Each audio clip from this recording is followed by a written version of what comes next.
The governor who has given His Excellency as probably the highest vote in South Africa, the man who we can never put aside. We therefore believe that His Excellency, after serving the whole state, is only coming back to serve the Senatorial district. Therefore, we, the Arewa community, our circuits, our SA, we decided to obtain a form of Senatorial district for him. Please, this is the for him. Yes, no, the form is not ready. So at least we have raised 20 million naira for His Excellency.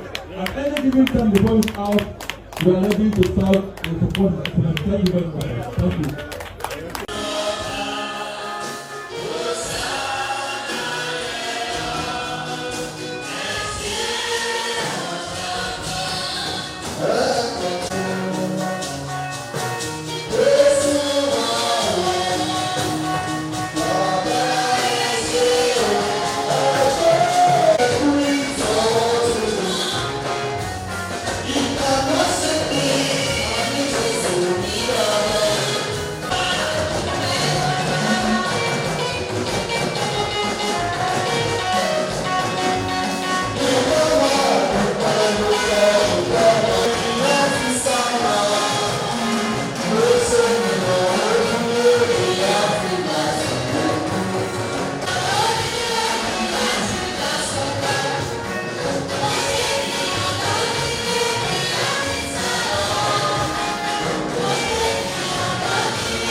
Di òru àná ló fẹ́ yíwọ́ díẹ̀ ẹ má bínú.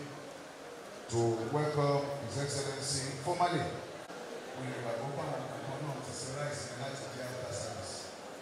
We also want to thank you for your regular support for the work of God in this church and opportunity of employment granted to our members. Thank you for regular.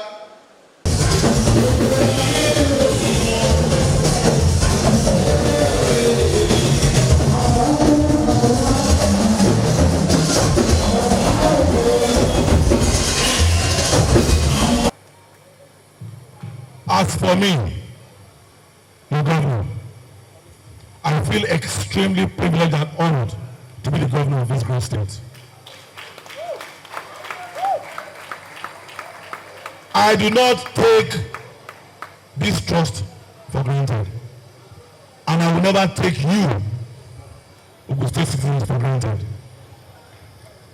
Every day when I wake up, I thank the Almighty God for making me a testimony to the fact that indeed with Him, nothing shall be impossible.